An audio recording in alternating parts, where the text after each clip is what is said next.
The House of Mystery presents Inside Writing, the radio show where authors discuss their writing process in all genres. Welcome back into the House of Mystery. I'm Al Warren. Mr. Mike Brown is back from an extended vacation. Yes, extended vacation. I've been it's a working vacation. I'm writing another book, doing another podcast on top of the one that I've already been working on, so I'm a busy bee. Yeah, you're too busy. You gotta slow down for it. It'll all be over soon, so slow down. Yeah, I don't know how to take a vacation. I really don't. Yeah, I don't either. I can't take more than a day off, and I've got to keep busy. Another guy that's really, really busy, it seems like all the time, it's been since I can remember. It's our guest, and we're quite pleased and honored to have him. His book is called American Autopsy, and it's one medical examiner's decades-long fight for racial justice in a broken legal system. Dr. Michael Baden, thank you for being here. Thank you for having me. What got you into this kind of a field? First of all, where did it start for you that you got into autopsies and medical examining? Well, that's where I started out. My interest was being a normal doctor. This was at my mother's persuasion that it'd be nice to be a doctor, for a kid to be a doctor. So I went through born in the Bronx, grew up in Brooklyn. And went through school there, went to City College, New York, confirmed that I wanted to be a physician, and medical school at NYU. While in medical school at NYU was associated with Bellevue Hospital, and still is, and also the medical examiner's office in New York, like the coroner's office in other places in the United States and Canada, was located at Bellevue Hospital. I had a patient die as a medical student that went down to see the autopsy on the patient that I'd taken care of as a medical student, and found anatomy just interesting. Continued to be invited down there because very few medical students came down there at that time, and got interested in the anatomy, and but still wanted to be a regular internal medicine doctor. And one time, as an intern, when I was an intern in internal medicine, I had a patient who was a heroin addict. Spent a lot of time with him. He taught me a lot about how he worked and survived as a heroin addict in New York City. He had an infection of his heart, and it was a very difficult bacterial endocarditis due to dirty needles, and it was very difficult to cure. And I spent a lot of time with him for about 6 weeks, and we cured him. And then weekend later, I came back to the medical examiner's office, and there he was on a autopsy table that he had. We spent 6 weeks curing a very difficult infectious disease caused by being a heroin addict. He went out and went back to shooting up, died, and I realized that, hey, we're just getting at the superficial aspects of being a heroin addict by treating them, their diseases, and we got to get, probably going to be more valuable to find out and study why people become heroin addicts. And that way, the best way to do that is by doing autopsies and learning from the autopsy on hundreds of patients rather than treat a single patient. And that sort of swerved me into becoming a medical examiner because it was interesting, and we could learn a lot from and pathologists have learned a lot from autopsies that help thousands of millions of people rather than dealing with one patient at a time. So that's my route into becoming a medical examiner and forensic pathologist. That one patient that we bonded together on treating the infection caused by heroin, but I hadn't understood that there was a lot more to being a heroin addict than just having infections. And that leads me now. Since then, you've become world renowned. I mean, ever since the 1976, you did the reinvestigation of the Martin Luther King assassination, right up till Michael Brown and George Floyd. And did you expect to become, I guess, so famous in that way? Well, that was interesting. You never know how life turns. I went into becoming a medical examiner after finishing my training at Bellevue Hospital, and the medical examiner's office was the new medical examiner's office was built right next to Bellevue. I became chief medical examiner in New York City.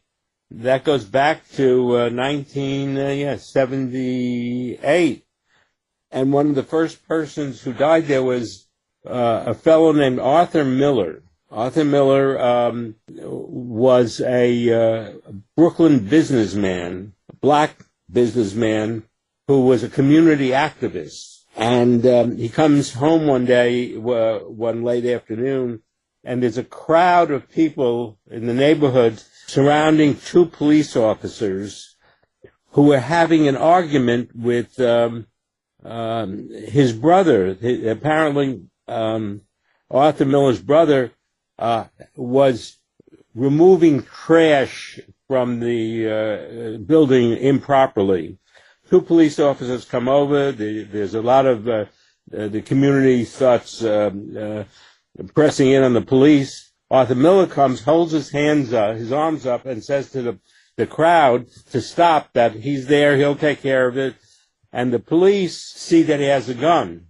It's a legal gun that he had, that he had. They immediately jump on him. He comes to help. No good deed goes unpunished nowadays. They jump on him, bring him to the police car they have. And he's heard to say, I can't breathe. He gets to the station house, and Arthur Miller's dead. When the autopsy is done, the initial people who work in the Brooklyn Medical Examiner's office, now I'm the chief at that time, said they're going to make the cause of death as psychosis with exhaustion. I said, what do you mean? He said, well, that's what we always did when a police officer, somebody died while being restrained by police. We figured, well, he excreted too much adrenaline, became psychotic, and died because of that, not what the police did. And I looked at the body, and there was fractures in the windpipe, in the thyroid cartilage, Adam's apple, little petechial hemorrhages in the eyes, little hemorrhages. Finger marks on the neck. And I said, well, this is a straightforward cause of death is strangulation. That happened while the police were subduing him. And instead of calling it the old-fashioned way, they had psychosis with exhaustion.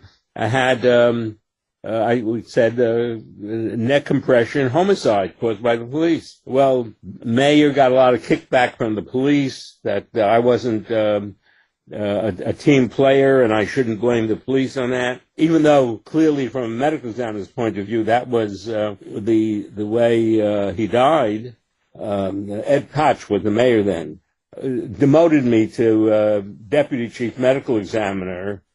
Because he felt I shouldn't have said that the police caused the death. About a couple of years later, I get a call from Johnny Cochran, who's just starting out, that he had somebody who died during police restraint in Los Angeles, and could I do a second? The body's buried, but he wants a second autopsy done. The family wants it down in Tennessee.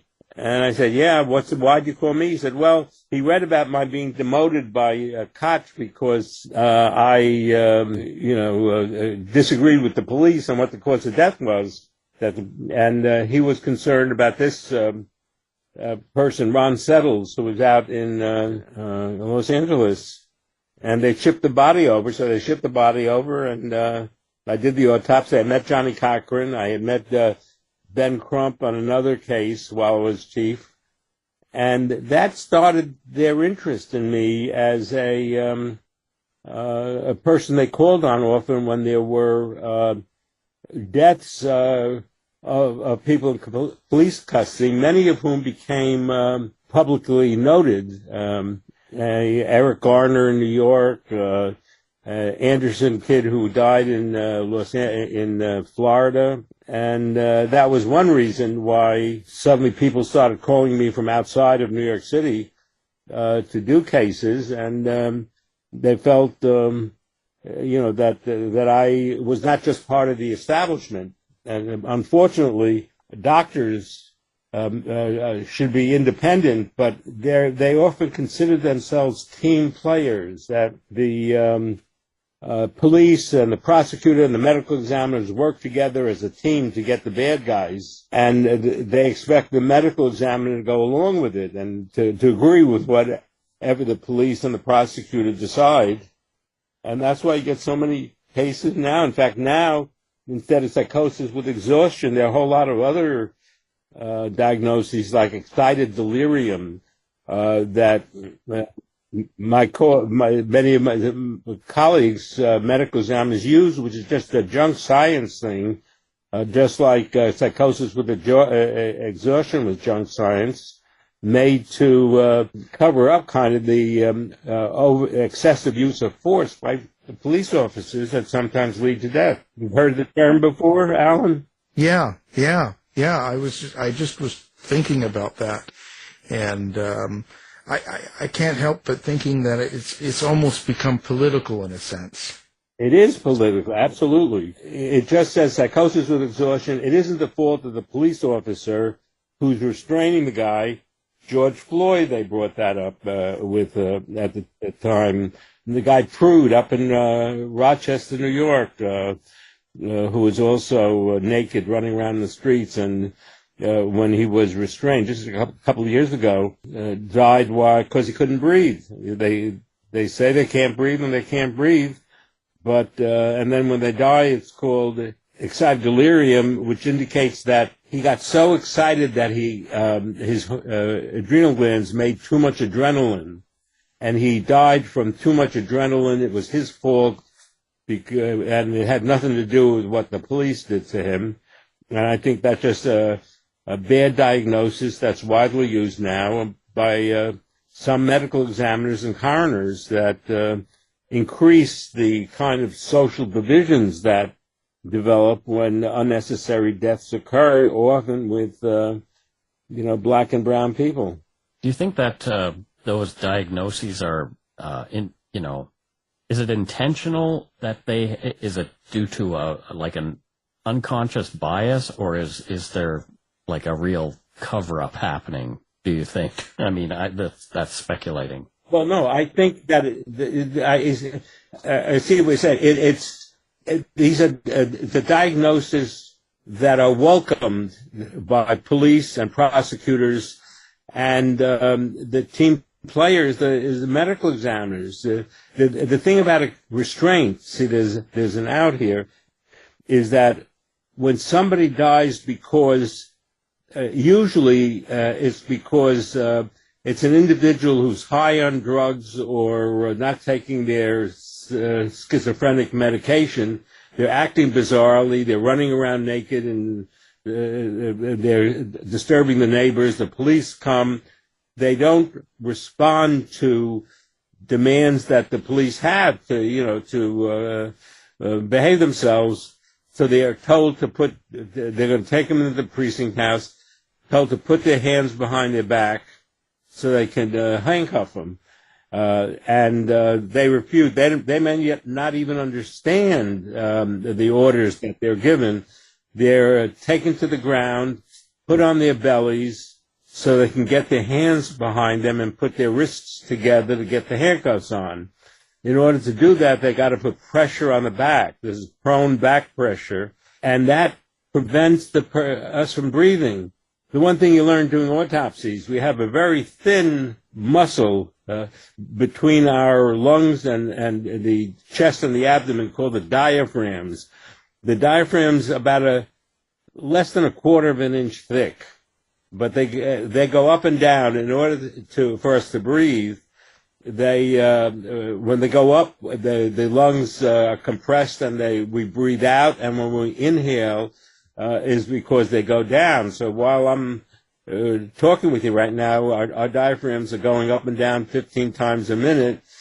If we're down on the ground and there's somebody pressing their knee in their back so they can get I'm not being cooperative and get my wrists together, it pushes all the abdominal organs upward. The diaphragms can't come down. That's why people say, I can't breathe, because in order to breathe, the diaphragms have to go down, but we can still talk. The police believe that if you can talk and saying, I can't breathe, it means that you can breathe and that you're just being manipulative, and they have that feeling until the person dies. When an autopsy is done, it leaves no marks. See, back compression or compression with the arms around the neck may leave no marks on the body. So one can talk oneself into, well, if there's no marks on the body, that means whatever the police did didn't cause their death, and they then blame it on any drugs they took, like cocaine or all that can cause you to have bizarre behavior, other abnormalities that might be in the body, like some kind of heart disease, which has nothing to do with the death. Sickle trait is used as a cause of death when it isn't a cause of death. That's involved pretty much only with black people because the way their genes inherit the sickle trait category, which doesn't cause any harm. And excited delirium. If you have nothing else, you can blame it on excited delirium, even though there's no proof that it even exists as a disease, but it's used by my colleagues and all because they can believe it because they didn't see anything to show that person died because he couldn't breathe, but we don't find anything in autopsy, and that my contention is that the autopsy has to start at the scene, not in the autopsy table, because things like asphyxia, inability to breathe, you only know that from the scene documentation with witnesses or videos or body cams, and they may show the cause of death as they did with George Floyd, even though the autopsy doesn't show anything abnormal. When you did the O.J. Simpson case, for instance, was that a good move for you, or do you think it was a bad move? Well, I think that medical examiners and forensic pathologists should be willing to review cases for anybody, whether I work for the city of New York, or as I did later on for the state police, or whether a family wishes to have a separate evaluation of cause of death. So it's just like at Bellevue. It didn't matter who came into Bellevue Hospital, whether it was the most honest people in the world or the criminals and drug addicts in the world. When they come in, a doctor's supposed to treat the patient to get well, no matter if he's a good guy or a bad guy. And I think the same thing works with medical examiners. I think with OJ, you're getting into an interesting point there. I was involved with the Innocence Project people, Barry Scheck and Peter Neufeld, who started the Innocence Project, just to find out whether what the cause of death was, and whether what we do as a medical examiner, as a doctor, for the prosecution or the defense, is to determine the strength and weaknesses of the positions involved from a scientific point of view. And I think that I testified for the defense in the criminal case, and he's found not guilty. I gave the same testimony in the civil case in which it was found for the opposite side, for the plaintiff, and my testimony was the same, but the different witnesses were different. As a result of that, though, there were a lot of. I was working for the New York State Police at the time as the chief forensic pathologist.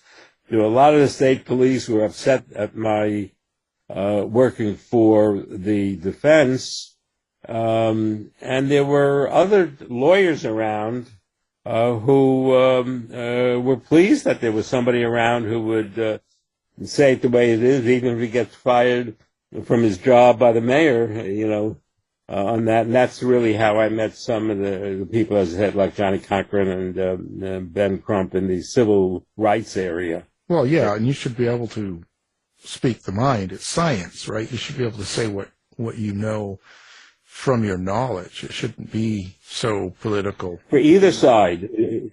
Yeah, it should be either side. But, however, we all are growing silos. You know better than me from where you work, is that people have silos, especially politically.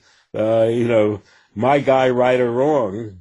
And the facts often aren't persuasive, but I think doctors have to go by facts. We're going right now through a big discussion about, how do you do protection to COVID-type viruses? And even the cause, did it come from China? Did it come from a laboratory? Or did it come from natural animals?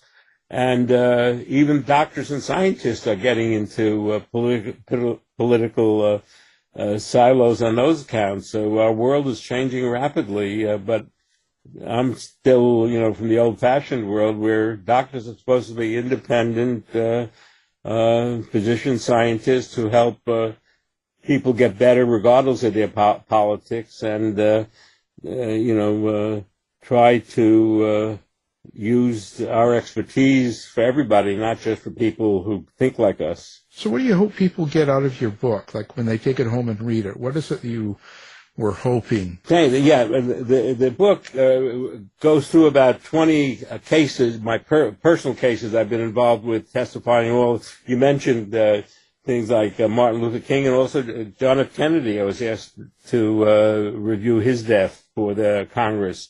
But Medgar Evers and people you've never heard of, and how they die during police encounters, and how things can be done to prevent such deaths. And the most important thing, I think, now is we don't even have a database to tell us the extent of the problem of deaths during police encounters, the numbers of cases, how they occur, even though many times when they occur, they can cause all kinds of civil divisions.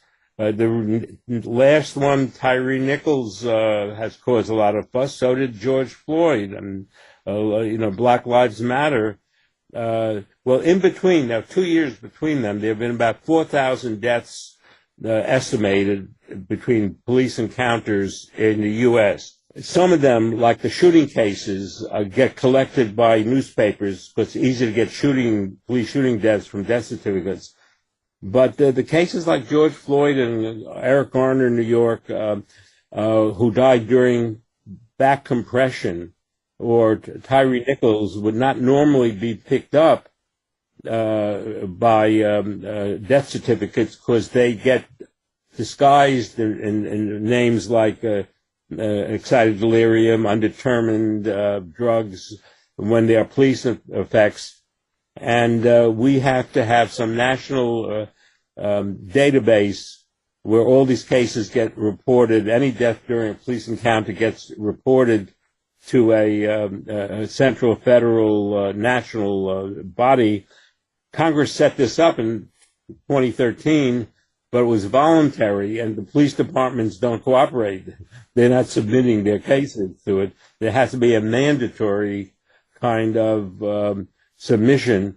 And then once we know, is it just bad apples, or is it a whole culture of how police are trained, and are they being trained accurately? And that when somebody says I can't breathe, you got to be careful and respect that and let them breathe. For example. Yeah, it's an interesting scenario, right? On how it is. Do police act differently around you when you take on these cases? When you go and testify for, like, let's say George Floyd and become public, do you find a distance by the police? A little bit, yes, I do. And that's it has to be a learning process, better than we're doing. But the problem is that one thing comes along like George Floyd, and for reasons hard to understand, suddenly his death, like the thousands of deaths that occur in police custody, which doesn't get any publicity. It's just the families and the local community that get upset by it, indicate that there's got to be more of an understanding of what's happening, why minority communities are so upset, because it's a higher incidence of deaths in blacks, Hispanics than in Caucasians doing the same activities, and why, especially now with social media. In the old days, before social media, these used to just be deaths in the community, in a local community. Now any death can be national, and there's always a possibility of more eruptions going on internally. If we don't address the problem and try to figure out strategies, and the only way you can do that is at first find out how extensive the problem is, which we don't know yet, and that's why we need to take place. Yeah, I have to wonder if it's really about a broken system or a system that just wasn't set up properly to begin with. I think you're very perceptive on that. I think you're right. I think then we get back into things like if my grandparents were born into slavery, and I grew up under those conditions, and never always being a second-class citizen, and not knowing my standing in the community. Whether there's hostility to me because of my color or religion or something, then I would become more of an outsider and do outside things because I have nothing to lose. And I think that's kind of built into the system we have. And it's time now that we're making great progresses among recognizing. After when our country was founded in 1776, women had no rights, blacks had no rights, immigrants didn't have rights properly. Now we've made a lot of progress since then, but we've got a long way to go. And I think what's happened is some of the divisions in society are compounded by publicity given to bad events that happen, and the worst kind of bad event is a death. So if somebody dies in this divisive time, it can unleash a lot of hostility toward the lack of quality that should be present at this time in our country's development, in the world's development. So, of all these cases, I have to imagine that each case has its toll on you, or something like. Which was the case that you think had the most effect on you, or changed you the most afterwards? I guess by sense that the reason I wrote the book was when I got involved was asked to do the second autopsy on George Floyd, because even then, with all the publicity, and I was asked to come out there because at the time I was convalescing or not convalescing, but sort of hiding outside of New York City with the COVID pandemic going on, and trying to, getting older as I am, I'm a target for the COVID bad results. So my wife and I were away, and I got a call from Benjamin Crump, who's been involved in this as a lawyer, and that the family was shocked, as I was, when after Floyd died and after the videos were shown of him, the medical examiner and the prosecutor came out and said, hey, the autopsy shows that the action of the police in restraining Floyd had nothing to do with his death, and his death was probably due to heart disease and drugs. Well, I thought that was outrageous because autopsy doesn't show that there's compression on the back or on the neck, and that the video showed that there was excessive use of force, and he was calling out, I can't breathe, 27 times. So I thought this was kind of a distillation of the cases I had seen where people died of during similar restraining processes, that the second autopsy showed that the inability to breathe with restraint was the cause of death, and not other things like drugs and other things, because very few conditions causes rapid loss of death. The only time you get such quick loss of death, quick death, is from heart disease or inability to breathe. I went up there, and when I went there, there was another doctor who was called in on it, and we did the autopsy, and taking into account the circumstances at the scene as well as the autopsy findings, were able to show that this was restraint asphyxia and not drug abuse or heart disease, as the prosecutor and medical examiner had already stated to the public. And I think that had a big effect. I spent the next 2 years trying to write this book together to show how what happened to Floyd is similar to what happens to other minority groups in encounters with police, and then this gets covered up by the cause of death seeming to have nothing to do with the what happened to happened. Shortly after Floyd, there was another fellow named Green, black guy who was in a car. The police got behind him because there was something wrong with the car, some minor violation. He took off, drove about 2 blocks and crashed into some bushes. The police are seen on a video dragging him out of the car. He's perfectly healthy, complaining, apologizing for not stopping right away. He's in the body cams. He's tased. He's pepper sprayed. He's shackled, arms and legs, beaten, and dies. When the autopsy, this is down in Louisiana, when the death certificate is issued, it says automobile crash is the cause of death, period. So there's no way of collecting these and understanding how we have to improve how these cases are handled, especially when they have so much social significance.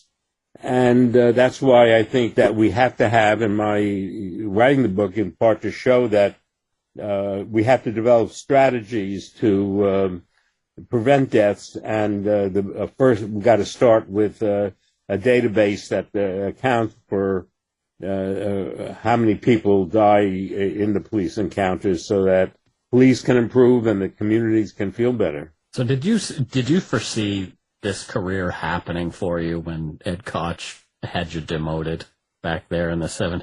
No, that you'd asked us something about that. No, when Koch he demoted me from chief to deputy chief because Robert Morgenthau didn't feel I was a team player. That I didn't, the medical examiners didn't automatically support what the district attorney's theories of the case were.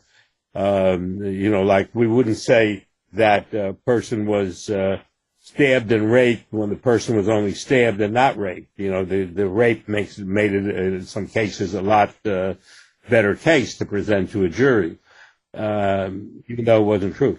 So that if that hadn't happened, I suspect I would have stayed in New York City for the till time to retire. And instead, when I was able to, I was then solicited by the New York State Police to set up a forensic science unit using forensic doctors and forensic dentists, and I spent time there where I was able to then do private practice as well, which I couldn't do really with being full-time in New York City. And that's how I got involved with other lawyers getting in touch with me who felt that they needed somebody who could say things differently, have a separate opinion and not just find opinions that supported the prosecutors. Well, it sounds like trying to tell the truth has served you well. Well, it has. I mean, it made my life more interesting. I think I would have had a calmer life if I stayed in New York City. But look, most of my doctor colleagues that I worked with and that I went to medical school with are retired, living in Florida and playing golf or something. That's the last thing that I want to do. I like what I'm doing, so that what a way for the good and the bad and the bumps and that come into it. It all made me feel very interested in life and not ready to retire. How do you think a database can be put together where it'll be working, it'll be efficient? Because when you're trying to keep track of the deaths that happen in police custody, who's to say how the death happened? Like, who's going to give that an analysis? Yeah, well, that's very good. Firstly, there has to be a national board that accepts the data. But what the Congress tried to do in 1913, 1914 was make recognizing that there was a problem, because we have all kinds of things. We know how many people get gonorrhea in this country. We know how many people get food poisoning. We have national databases on all kinds of things, toys that go awry, but there's no national database on how many people die as a result of in police custody. It would be easy to do, because right now, anybody who dies from any cause, natural, unnatural, suicide, involving the police and jails are out, have to go to a medical examiner, not to the police. What Congress tried to do is get the police to report the cases. Medical examiners should report all cases that involve police, period. And then a national board, which I'll get to, would look into the cases and see what makes sense, which don't make sense, what they want to investigate, get more history if necessary, or else keep a record of how many die of shootings, how many died during restraint, how many die of natural causes. And the reason I say this is doable, one of the reasons that Attica happened, which I go into in the book also, about going up and doing re-autopsies on all the deaths in Attica, was because the inmates felt that when people died in Attica, whether it's from being beaten up by the correctional officers, by suicide, by bad medical care, by natural causes, the bodies were always sent to the local hospital outside of the prison, the hospital emergency room, and they were always signed out as heart disease, because that's what they were told. The doctors were told, well, he had chest pain and he died. So he signed out as heart disease. There weren't autopsies. And the inmates knew that this was false, but nobody else did.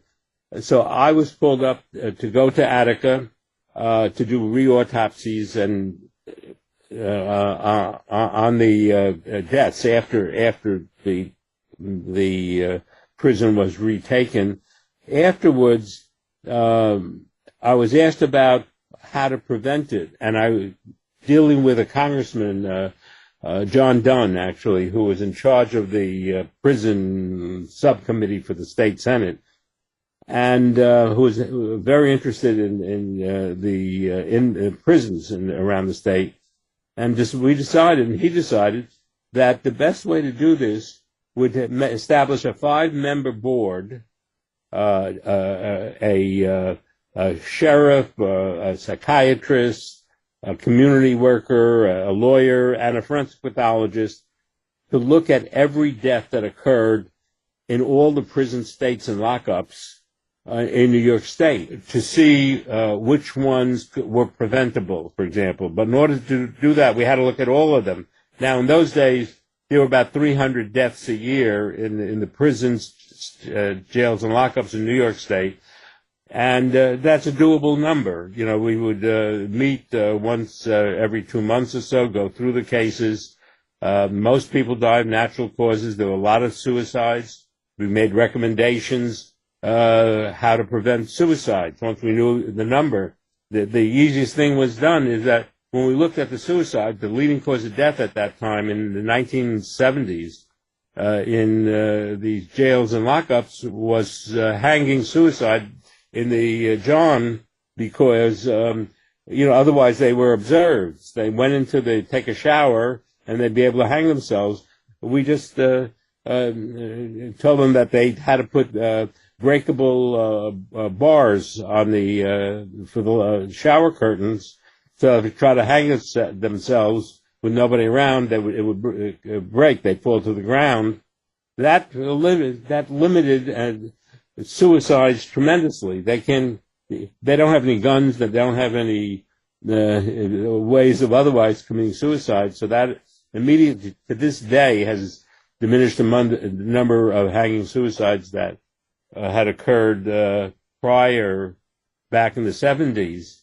But we had, and just looking at the cases, finding the deaths, and as soon as you have somebody doing oversight, they set up this board that did for the Commission of Correction that had oversight over the Department of Correction, who were in charge of the prisons, and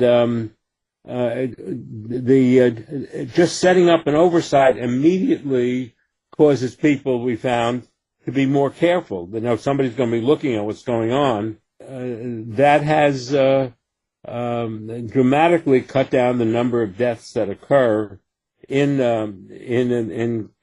prisons and jails around the state. So I think here, setting up a board that's mandatory reporting from coroners and medical examiners, all death, doesn't matter what the cause of death is, accident, suicide, homicide. If it's a death in a complete police confrontation, whether shooting or whether dying during a restraint, most people who are restrained don't die. If they die during the restraint, it would all be mandatory reporting by the coroner and medical examiner to a national statistical thing, and you can find out immediately how many deaths there are. You look through them, see which meet the criteria of preventable deaths or something. And just a few number of people could do this. You'd know how many people died. You'd know whether it was due to a bad apple or a culture of being that has to be corrected. And you'd be able to develop strategies to prevent them, like the strategy we had for breakable bathroom curtain rods. We found that there were a number of deaths in when somebody was acting out, an inmate acting out, and came in with tear gas. Under tear gas, inmates, when the tear gas was over, the inmate be dead, but nobody saw what happened. The guards were there with masks on, the inmate was there. We made up a rule that in order to use tear gas, the correction officers offended could couldn't go in by themselves. They had to have a supervisor from another place in the prison who would come there with different correction officers to do what had to be done with the inmate, and deaths didn't occur. Since our board I'm still on that board. I was appointed to that board. I'm still on that board, appointed by 8 governors. There has been no death from an uprising in a New York system prison, because the prisoners and the lawyers for the prisoners know that every death is reviewed by this board, and that when the correction officers made a mistake, we will say so, and when they haven't made a mistake, we say so.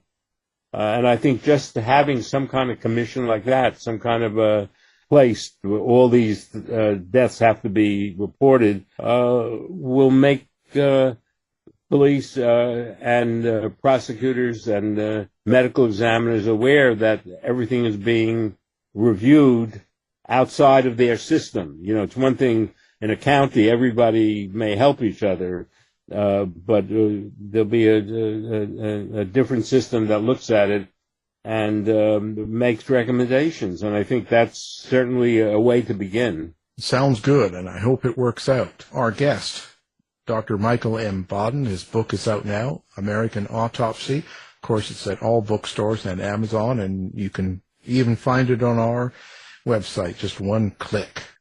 Thank you very much, Michael. Alan Warren and Mike Brown, great to meet you guys. Thank you. Nice to meet you, too. Thanks, Doc. You've been listening to the House of Mystery radio show. To find out more about our guests, hosts, or shows, go to www.houseofmystery.com. Show's over for now. Was it as good for you as it was for me? Yeah. Good night. This has been a production of Something Weird Media. I'll be back.